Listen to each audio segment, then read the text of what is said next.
Hey everybody, my name is Mason Self. Happy to be here with you via the internet. I'm gonna play my EP, Glacial.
I think my kick wasn't coming through, so I adjusted that. Guess that's what I get for using a KD7.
Sorry, I gotta make those kick adjustments again.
And I gotta make that kick adjustment again for this last song, and I'm using 2 instances of sensory percussion, so I gotta do it twice.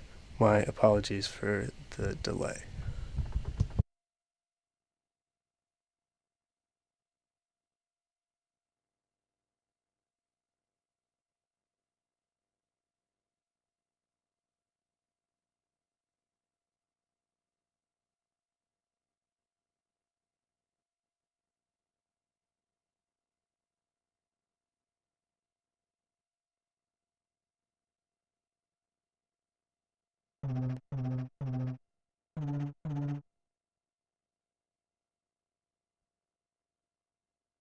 Okay, I think we're good to go. This will be my last song, then I'll call Tlacael.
Okay.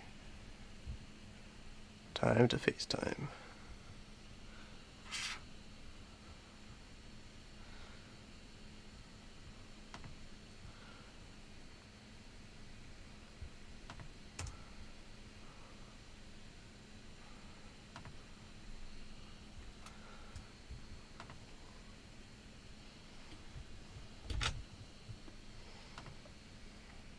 Thanks for bearing with me.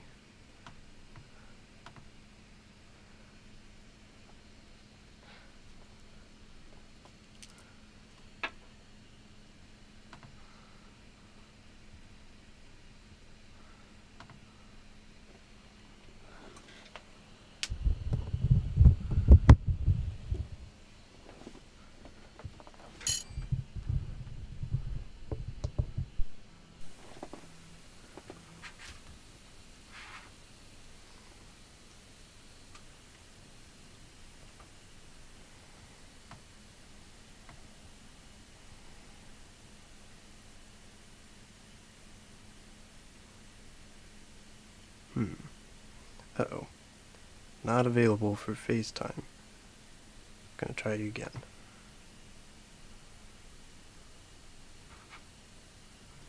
Word. Hey. Uh-oh. Do not disturb, and I didn't realize that would mean I couldn't answer your call. No worries. It's all good. How's it going? Pretty good. How are Great. you? That was incredible. Oh, thanks, man. I'm glad you Yeah. enjoyed it. I had a good time too. I think it's hilarious that the KD7 craps out on me on the Sensory Percussion live stream. Seems like like with Ian last week and the SPD. It's like any of us trying to extend the system a little bit, get in Is it trouble. are they striking? Is it a protest? I don't know. Uh, That's kind of funny. yes, it is. So did you add? Are we live now? Did you add me Yeah, over? I think we're live. Okay. Okay, cool. I got us on here. Cool. I just resized you in a nice way. I think this will do. Okay. Awesome. Cool. How Um, how are you doing? my dog's here with me, Oh, Suki. what's her name? Is Suki. Suki. This I is if you followed us Oh from yeah.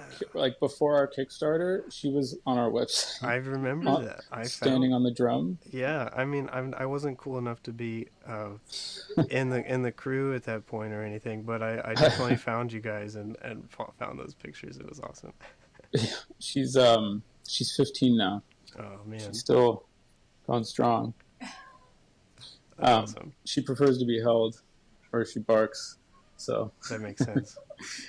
but anyway, um, I almost like forgot we're like live streaming right now. So, That's the best that um, way, though. I think. yeah. But, But yeah, man, that was incredible. oh, I just thanks. like watching you play is like everybody calls you the wizard, and it's pretty appropriate because it's like um, there's a certain kind of magic that because it's like we see you doing these things and it sounds incredible and we see these connections between your movements and the sounds we hear, but then like these things just appear and morph and grow with your playing, and um, it's like you're operating this complex machinery, but you're doing it with music, and that is like a really satisfying thing to see because that's like it's kind of more like where we hope to be going with this is like music is the key to being able to like to control the computer, right? Yeah, This idea of like using music as a means of communicating with a machine in a way. So like it just you know, bravo, I guess. Really incredible to see. thank you. Yeah. So how I guess how did it feel for you? It felt good. I Yeah. I had the KD7. I don't know how that translated on the year end or anything, but on I couldn't hear the kick like at all, and I think it could even just be a bad cable or the connection came loose. But I had to for every song I had to like bump up the gain all the way for the Um, kick to come through at all, which is annoying. But I mean, all things considered, it went well, and it was fun to play and share the songs with everyone. I haven't played at all like Sensory live in 2020 at all. I don't. No, that's not true. But yeah, since the quarantine and stuff, it was and your first live stream, right? yeah, first Yeah. live stream that anyone can see. I I'd say it went off pretty well considering how what can happen. yeah, seriously. I mean, this Yeah. is. I would say that.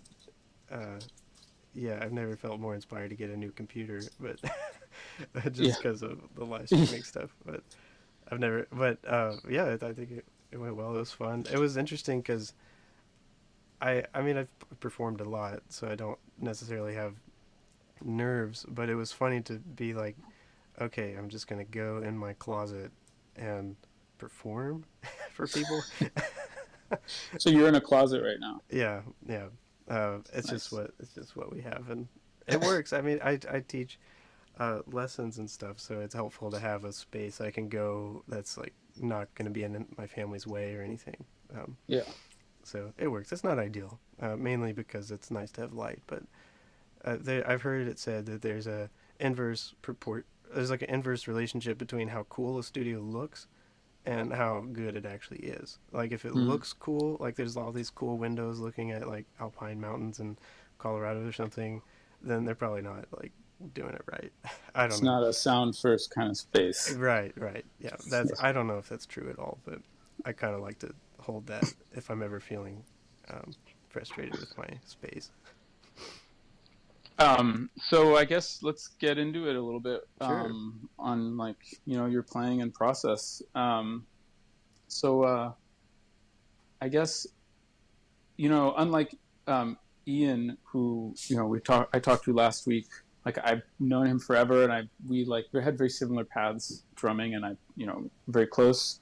You and I met, a few years ago at Moogfest, right? Moogfest, yeah. Yeah, and it was kind of amazing for us for like you to just drop in on Sunhouse, and then like we had like this amazing wizard using sensory percussion, and like to show us how to use it in a lot of ways. Oh man. Um, Oh, so I guess thanks. maybe if you could just talk a little bit about your musical path, like where you started, how you got into electronics, and like what you do today. Mm-hmm. Yeah. Well, I guess yeah, I wanted to jam with my dad who played guitar, and I kind of arbitrarily picked drums because it would be cool to, like drum and guitar jam would work out nicely.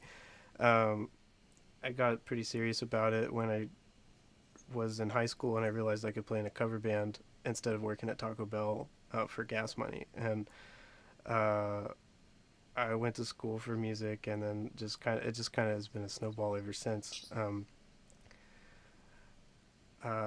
Went to Belmont University in Nashville. Studied commercial percussion, which basically means plays all styles, essentially. But I got into synthesizers on a tour. I was playing drums, and another guy in the band had an OP1 and wanted to. He's like, "Hey man, I think you should try this out. I think you'll really like it." And then like it was some long drive on a tour, and I was looking at the OP1 the entire time, like until we got to the venue, like hours and hours later. I just knew I had to get one, and I think it was a combination of having and loving and jiving with the OP1 and getting into writing music for video that helped me transition into electronic music. Um, I would do the typical drummer things of you have like a computer running Ableton, so I got to learn Ableton a little bit and SPDs and stuff. But I was also starting to do more and more of my work just writing music on my computer to send to people. Mm-hmm. And I think a combination of learning those soft synths, like sample libraries and automation to make that stuff come alive, in conjunction with tinkering around with the OP1 a lot. Uh, I one day realized I was more of an electronic guy than a drummer even. And then Sensory Percussion came out, and I think like a lot of people have the story of the Kickstarter going up, and then their Facebook wall exploded with people being like, "Bro, you got to get this," and they were right. I did get it a little bit later, but it just felt like the perfect bridge between all the drumming stuff that I did and all this electronic stuff that I was getting to know. It's like, oh, I get instead of being a drummer with an OP1 and Ableton on the side, I could be kind of both the drummer and the synthesist at the same time. Um, and that's kind of where I've been for the past couple of years, is diving headlong into that world. That's And awesome. thanks. Um, Here we are today. I'd love to get a little bit more into that. Like how you think about navigating between those two worlds. You mentioned automation, Mm-hmm. and like, the OP1 is like this tiny thing with just the most controls you could imagine, stuff Yeah. behind different like function keys and stuff. And Yes, like it's a little I've looked at cryptic. it for a while, and I think it sounds amazing, and I love their design, but I still don't know how to use it. And like, Yeah, it's definitely it's hit or miss for people. Like they're yeah, very cryptic, very playful, and I think it like either makes sense for you or it doesn't. That's totally fine because there's no shortage of awesome music yeah. products these days. Well, there's like with synthesis and with synthesizers and instruments that primarily reference synthesizers, ADSRs, how filters work and all this stuff, and automation and sequencing. It's a very specific world, and if you come from playing an instrument, it's like, you're learning how to do all the things you would do on an instrument, but you're learning how to do them in their each constituent parts through like knobs and automation and things like this. I'm Mm-hmm. curious to hear like what your experience is and what your approach is to moving between those two worlds using sensory percussion to like, because like you use all of them together in a really beautiful way, I'd say. Thanks. And so yeah, like, how do you use automation? How do you use controllers and um, your drums to manipulate things? Yeah. Like, what's your approach? Let's see if I can switch this to. Oh, should be on the live stream. Should be on my Ableton screen now. If I did that correctly, although I don't see you. Maybe you'll show up later. uh, okay. Assuming you can see my Ableton window. Um, so there's kind of two things that you can do with. Uh, I mean, obviously, for to get into the automation headspace. Let's see. Let me pull up Sensory Percussion. I mean, I use a lot of. The controllers are what made me realize that I had to get Sensory Percussion, because it was like a modulation source, or a way to create motion from the drums in an expressive way. And you guys said that pretty explicitly in like your Kickstarter and stuff, and that made sense to me because I was used to using like sample libraries of like an orchestra or something, and they sound cool and stuff, but they don't sound convincing or emotive unless you do a whole lot of automation. Mm-hmm. So obviously using controllers is really, from Sensory Percussion, is really powerful and exciting. And I mean, I could show you a bunch of examples in here, but for instance, this is the last song I played.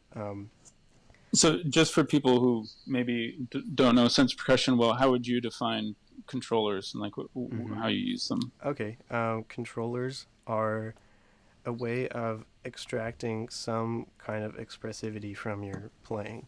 Uh, so, probably the simplest would be velocity. I don't know if the audio is going to come through this. And let me pull up a different uh, drum. So, for instance, if I played hard, you could see. Actually, this isn't even on. Never. Oh, yeah, it is on. You can see that as I play harder, this signal goes up, this tiny little blue line here. And that is similar to a automation lane in your DAW, like going from low to high. Let's see, for instance, like if I could pull up an automation lane in here that's more easy to see. Like this is a timeline that we're used to seeing in most DAWs, where you have a value and you can automate, like change it over time. Sensory Percussion allows you to make those kinds of changes, but with your drumming in real time, and that's what makes it really its own instrument, which I find really exciting. So I use controllers to try to, in a similar way to like the lame string sample pack example, to bring life into it, because hearing static samples, which you can do with any electronic drumming system or without drums at all, just in like piano roll, is not very interesting. It doesn't make you feel anything. But if you can infuse motion and change into that, then that does bring a lot of life into it. And being able to do it expressively from the drums is really cool, and why I spend so much time doing this. So, for instance, I don't think we'll be able to hear these samples because of the way I have my live streaming set up, but these are just flute samples, which was basically all the last song was, and cycling through different pitches and stuff. But just using an envelope controller as a tiny bit of pitch dive on the attack of the sample. If you imagine a flute player and you said play the most straightforward flute sound, like play the flute as normal as possible, it would just sound flat and just be like beep. But if you have them play emotively, maybe they're angry and so they blow a little too hard, and I think when you play a flute and if you overblow, it kind of gets like a shrill whistly sound, which I think is really cool, and that makes me feel something. So I could use this envelope controller, so when I play harder, it creates this little pitch dive on the onset of the sample, which I think makes a world of difference. I was kind of rambling there for a second, but No, it's great. I might have landed something. So, I guess you're putting those on the drums. To you, what is the benefit of, um, I guess, explain a little bit more like the benefit of playing the actual drums to control those things versus just like you could potentially sequence everything and just push Mm-hmm. play. The shortest answer would be that it'll save me from getting carpal tunnel from using my mouse too much. But the maybe the more exciting answer is that it's just a much more satisfying music making experience. Because I've spent so many hours drawing these automations with the pencil tool, and I mean, there's incredible ways to make it nuanced. Like you could highlight something, and in Ableton you could just like give it a shape automatically like that, which is cool. But it's not very satisfying. It feels like you're talking to somebody, like instead of going on a date, you're you're just like texting, and texting is fine when that's like your best option. But hanging out in person is so much better. So Mm. having uh, like a real connection with all of these changes and motions and modulation sources and stuff is just a much more fulfilling experience. And I think it make causes you to make better music because you are using you're actually using your is less of a there's less space between your musical idea and it actually happening, because Mm. this is such like automation is such an abstraction of expressivity. Like you it's like trying to think about it's just so much more straightforward to just play it. And that's really there's for a drummer there's really no better way to just play it than to use an expressive software like Sensory Percussion. That's great. So we get there's a couple comments Okay. on the YouTube. One of them is asking like, how do you navigate or how do you choose? You use sense percussion inside Ableton, Mm-hmm. and it looks like you're using sense percussion, the sampler, and the effects in the sampler and things like that. But then you're also using Ableton. So like, how do you choose where the line is drawn, and how do you approach using? Do you ever use Sensory as a standalone? Mm-hmm. Is it always within Ableton? Yeah. It depends on the context. If I am playing, the main reason I brought Ableton into the mix was to make it easier to be melodic in the way that I envisioned. I will use sensory percussion standalone when playing with an artist that just wants some nuanced electronic drums. Um, or if I'm on a gig and they're already using Ableton, then I'll just use the built-in or use the uh, plug-in because it just is easier on my computer, and I can make changes from Ableton alongside each song. Like in this set, for instance, I'm changing the tempo and the time signature for each song, and that's pretty standard practice in like a live set with a band. And I could also change the kit in sensory percussion for like different parts of the song and stuff. Um, to, but as far as deciding between using a sound in sensory percussion or using a sound in Ableton, it really just comes down to what is easiest, and that's why the sensory plugin has changed my life. Because with my computer, I just could not use the standalone and Ableton for sound generation at the same time, and I was sending MIDI from Sensory into Ableton for everything, and in some cases that is great, but in other cases it's like really cumbersome to just like put a drum rack or put a kick in a drum rack and then make sure your MIDI is lining up to play it. It's much easier to just throw a kick in the sensory percussion sampler because it's you know made for that. Yeah. So it's kind of just whatever's easiest, and then but maybe in addition to that is for more melodic things. If I wanted to play, like for instance on and through had a pretty specific piano melody that I wanted to happen, and that was happening on Tom One, and should be able to see it here. Yeah. So I'm using this Max for Live device that allows you to just like plonk down a melody in piano roll, and then when you play when you play the drum from sensory percussion, it will change the MIDI note to these notes. And that's just really easy to set up and then be able to play a very specific melody. This song is actually the first song that I made with sensory percussion, like my first full length song. And I was using the standalone, and I was using velocity to control pitch.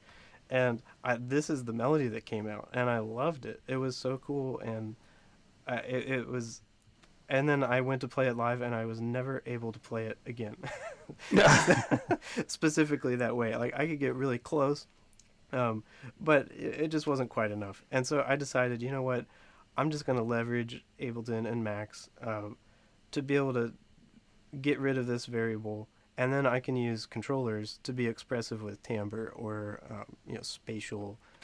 Uh, Forget the word. Whatever space, like changing where it is in space. So like on that particular sound, I'm using. I think if I remember, this is not labeled sufficiently, but I'm using volume to control the volume.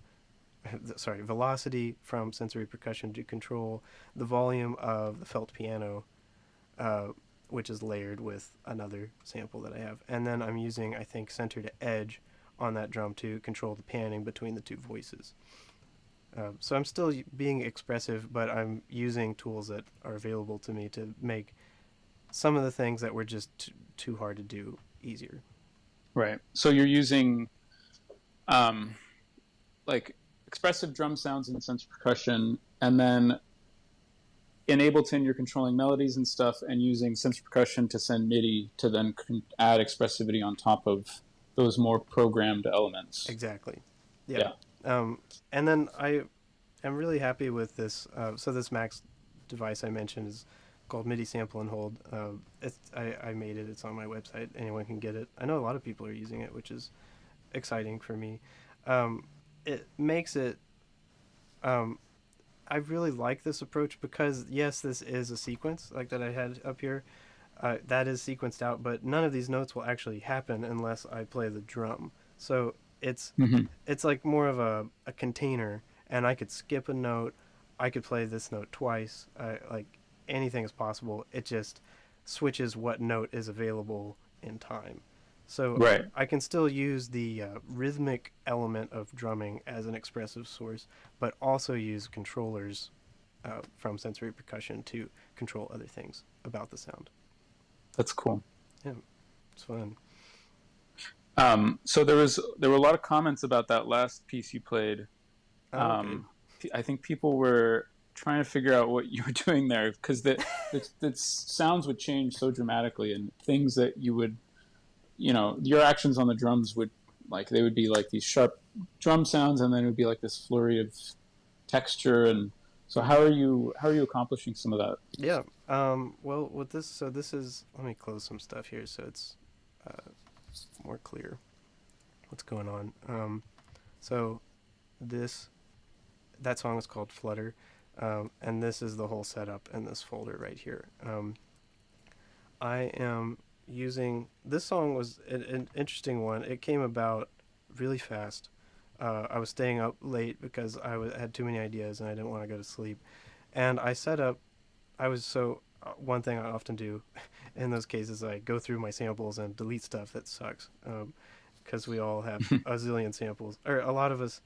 If you have a friend that's like, bro, I'm going to give you some samples, chances are like half of them are garbage. So I've been going through, because life's too short to have hard drives full of that stuff.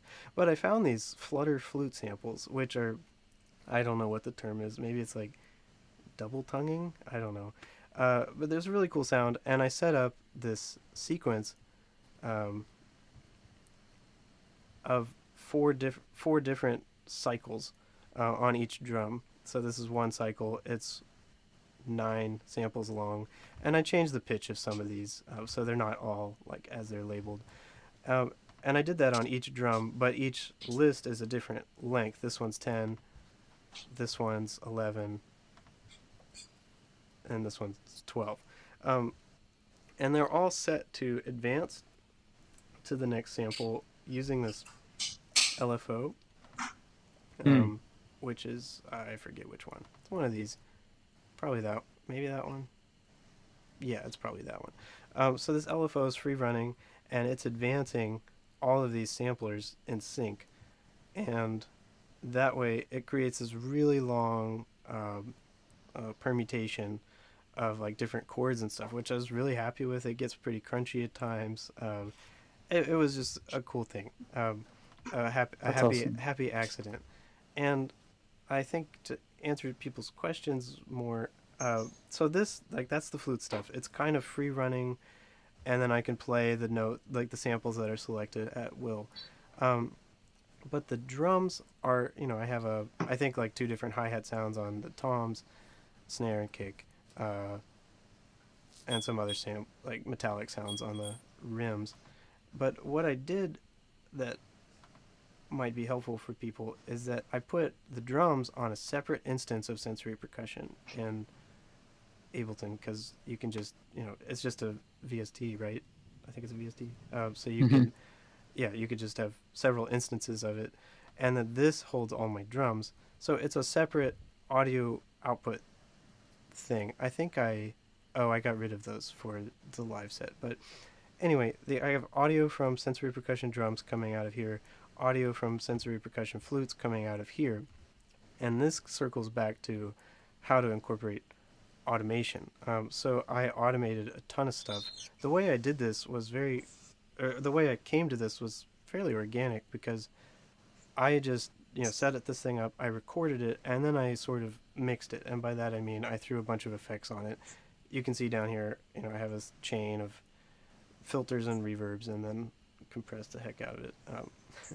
And then the same with drums, a bunch of effects, mainly the filter. And then I automated it, mixed, parameters to change over time. And that's when, the flutes would get really verby and the drums would duck out, for instance.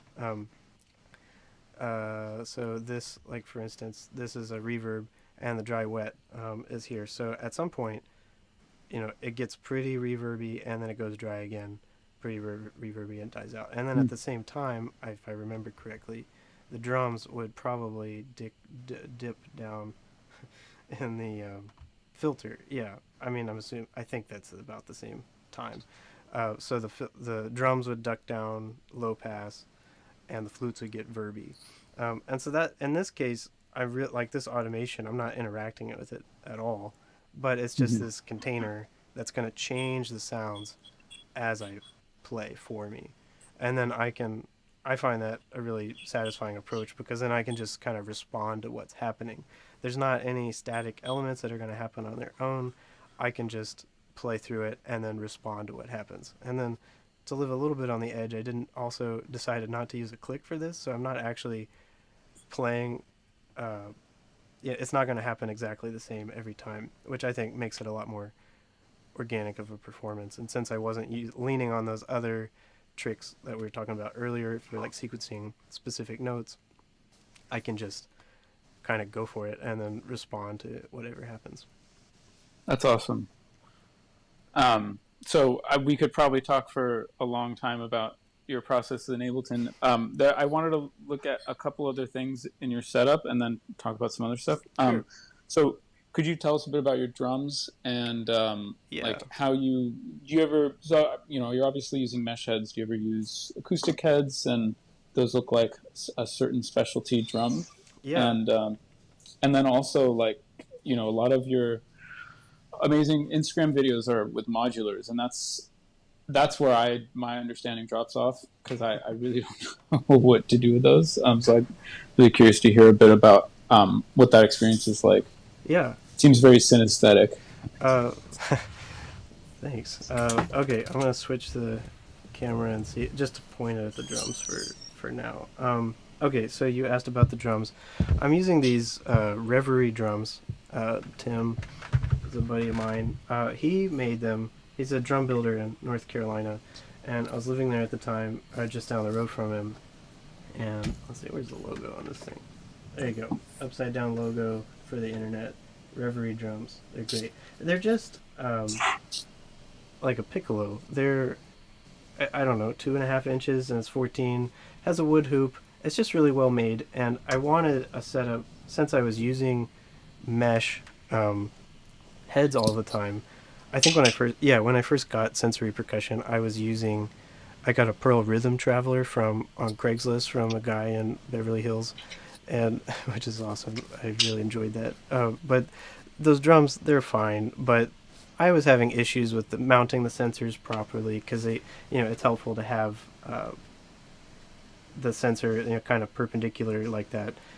So anyway, I really value compactness in my setup, clearly because I'm in a closet, and uh, I was looking at picking up some cheap piccolos and upgrading the rims and stuff. And then I saw Tim made these drums. These actually, I think it's actually these exact ones, for another sensory percussion guy who ended up not using them. And I was like, bro, that's a great idea. Can I buy those? And anyway, yep, that's it. They're just well-made piccolos with one head, with wood hoops, and these rubber on the rims helps me extend my playing hours without disturbing my family too much. Yeah, of course. Yeah. Uh, okay, that's the drums. You asked about modular stuff. Yeah, modulars. Modular. So, I mean, and that's a whole hour probably. So oh, for sure. whatever, however you can just maybe high level discuss, Yeah. talk about how you got into that and how you approach it, or like what it is, I guess. Yeah. Okay. So, what it is, a modular synth is a synthesizer that. So, a normal synthesizer is a bunch of circuits put together, right? It's like you have your ADSR, you have your filter, you have your oscillator. All of those things are separate circuits, or they could be. Um, and so think of those as modules.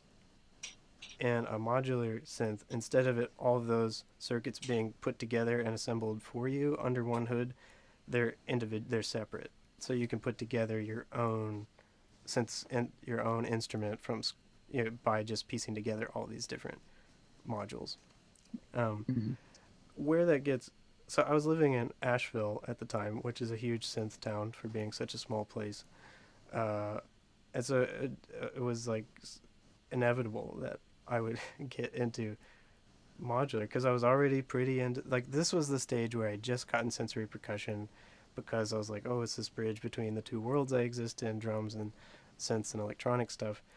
And getting to know modular just by proximity, I I realized, oh, this would be incredible to pair with sensory percussion because all those controllers that we were talking about, if you can get that into your modular system, that expression signal is just on a cable that you can plug into 100 places.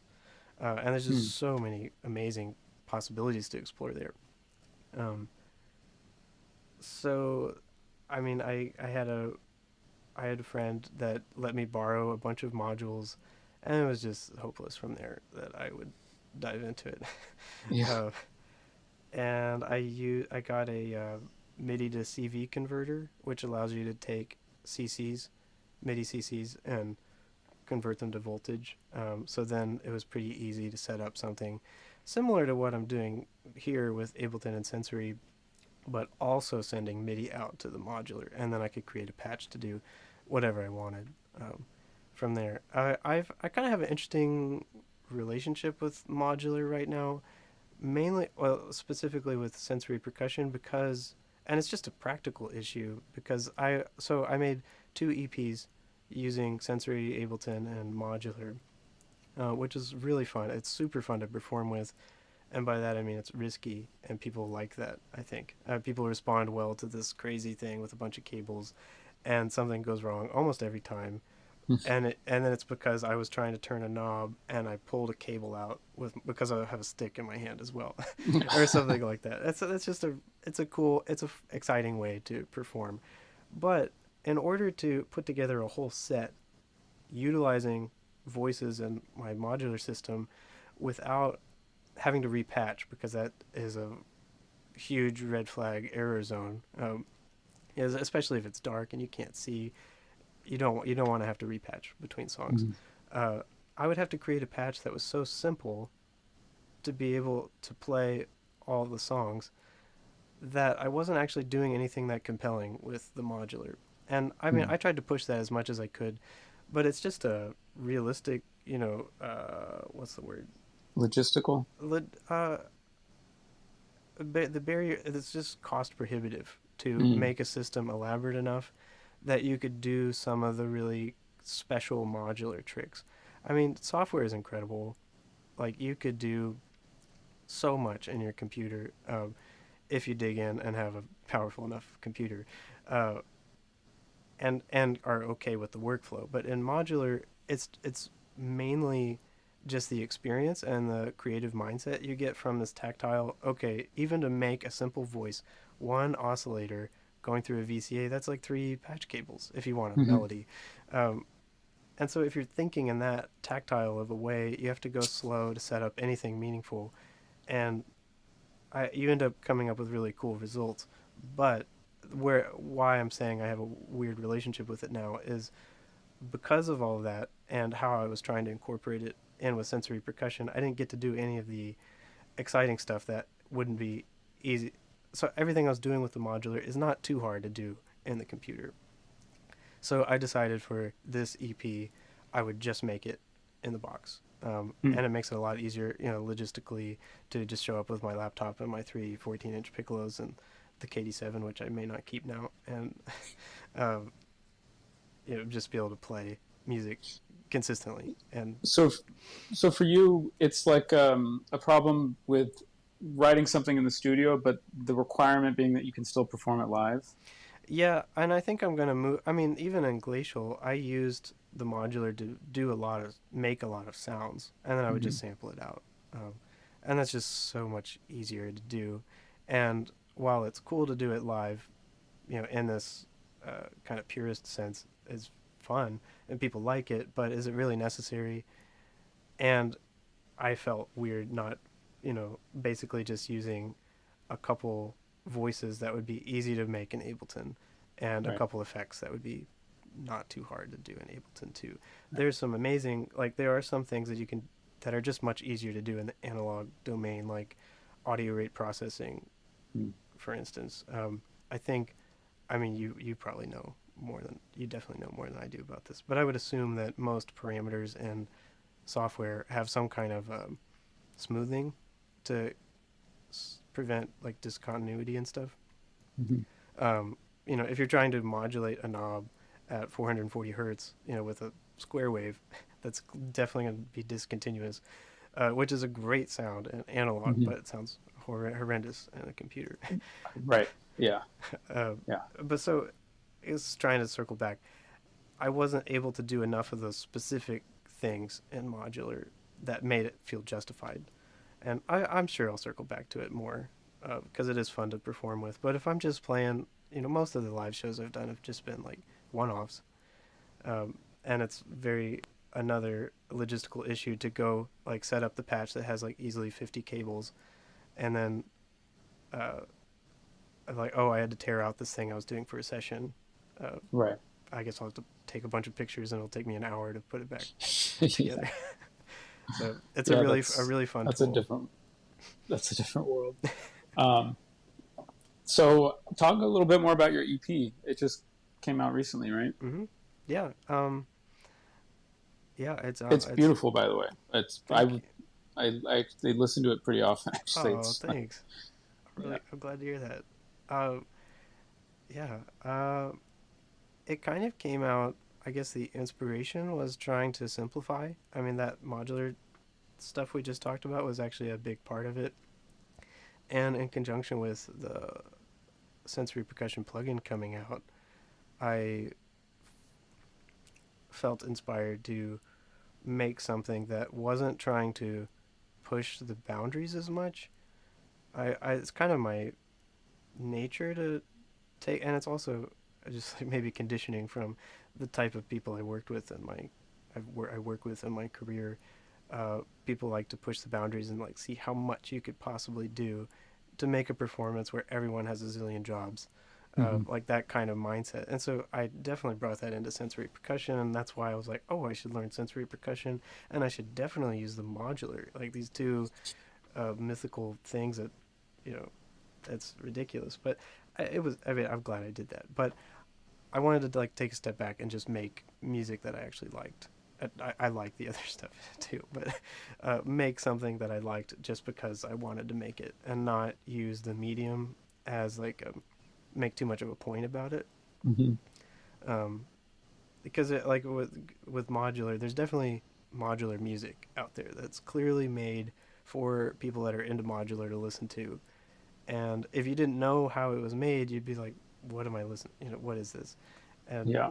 I mean, that was a bit of a blanket statement. There's a lot of great modular music out there, but it's easy to fall into that. Yeah. Well, oh my God, forgetting his name, Silver Apple's, pioneer of modulars on the Boot Club. Mm-hmm. Oh my God. Anyway, he would always talk about the medium is the message, and like the modulars, it's like this way of kind of taking yourself out of your normal ways of making music to make a different kind of music with a very different approach. But Yeah, then that ends up being its very own specific kind of music on its own, yeah, especially when a bunch of other people start doing it. yes, So, and also a very studio focused music. It's a studio art, right? So yes. it's, I mean, there are people doing it live, but I wouldn't wish that on anybody. To do yeah. it like people that are out there performing with just a modular system and like no computer. Gosh, man, that's intense. Uh, but yeah, I feel like I agree with both sides though, because I do like it, like the Silver Apple's mindset of you're gonna make something you've never made before with this instrument. I love that. Mm-hmm. I mean, I agree. I do that with my modular system, but I also disagree because I just want to make music and use whatever Yeah. tools gonna help me do it, Mm-hmm. and I could have the most fun and have the most satisfying artistic experience, I guess. Yeah, that's great. So what's the name, and how can people hear it if they haven't heard it yet? The The EP EP. is called Glacial, and you can hear it anywhere pretty much. It's on most streaming platforms and Bandcamp. Um, no physical copies right now, just to be practical. But yeah, it's available everywhere. So what was the next question? So someone's asking about the live stream and how it's happening. So this is I don't different know. than our last few because it's on YouTube. Yeah, So what do you got going on over there? yeah. I'm using OBS, Open Broadcast Studio. Is that what it is? It's called I OBS. think something like that. Yeah, it's a free software that allows you to combine video and audio sources, um, and then stream it to a streaming platform. So the way I'm doing it with Sensory Percussion is I have two interfaces going. I have a interface under my computer for Sensory Percussion that I would hook up like normal, and I'm taking the outputs from that into Zoom, which I have right above me here. Wow, that's sketch. But it's just hanging above me, and then that is the audio interface for OBS. Um, And so that's also getting your voice. yes, there's a mic on it. Yep, that I'm Yeah. talking into, and then hopefully I remembered to turn it off at all the right times when I was playing. Yeah, so that's how it works. One thing I do like about this is that and it maybe I don't know how it sounds on the other end, but I think it worked. It does have a limiter on it, which I think is probably good, because Mm. then you're not getting. I mean, it might get squashed, but at least it's not you know horrible digital distortion. Mm-hmm. But we'll see. Maybe tomorrow I'll watch this and it, regret that using the limiter. But anyway, yep, that's the gist of the setup. And then I'm FaceTiming you right now and bringing that in as another source. And it's really a miracle that it's Yeah. all working. It is. It does feel like a miracle when it works, doesn't it? Yeah, I mean, I do feel inspired though. Like it's such a cool way to share ideas in real time, or very Mm-hmm. very close to real time. Uh, yeah, I definitely want to like do this more and do it. And maybe up my game a little bit. I mean, this seems to be working, but my computer may explode at any moment. Well, before that happens, are there any other like projects or things you're working on that you want to talk about? Like you do tutorials. Mm-hmm. Obviously, we can't go play shows, but you Yeah. have your record out. Mm-hmm. So the main things I'm working on right now are tutorials. I have a Patreon uh, where people can get the files that I'm using in the tutorials to be able to like follow along with the tutorial with the same sounds and setup and everything. So you can like hopefully learn quickly doing that. So I spent a decent amount of time making those tutorials, and I'm also teaching uh, Skype, Zoom lessons, mostly doing this stuff, some modular stuff and here and there, but yeah, mostly people that want to up their game with Sensory and figure out how to bring Ableton into the mix more. So those are the two main things I'm doing right now. Yeah, no gigs for the foreseeable Yeah. future, but I mean, that's hard, but it's also an opportunity to try other things or spend more time working on other things. So I'm making the Yeah. most of it. Well, it's great. Yeah. Well, thanks so much for doing this with us, and Yeah, the performance was incredible. thank you. Um, and yeah, we should do more. If you know, maybe we're all just going to become pro streamers. Yeah, that seems like the trend. Yeah. I figured out a lot already. I mean, I should say, I've come a long way, in a week or something. Yeah. Since our soundtrack yesterday. Yeah. No, it's good. Yeah, Cool. I'm so happy that we got this stream working, and yeah, that was super fun, Yeah. and Thanks for it was having really me. amazing to hear about your process. I think you have such a unique approach to sensory, and I think in some regards you do our job better than we do, and like showing people how to use it, and like in creative and really amazing ways. So thank you for doing that. It's really You're great. you're welcome. I'm happy to Um, do it. and yeah, just thanks so much for being on our stream. Yeah. Thanks for having me. Thanks for making Sensory Percussion to Oh, enable people like me to do what we do. we're yeah, we'll keep trying, make it bigger and better. Sounds good. All right, man. Thanks Okay. so much.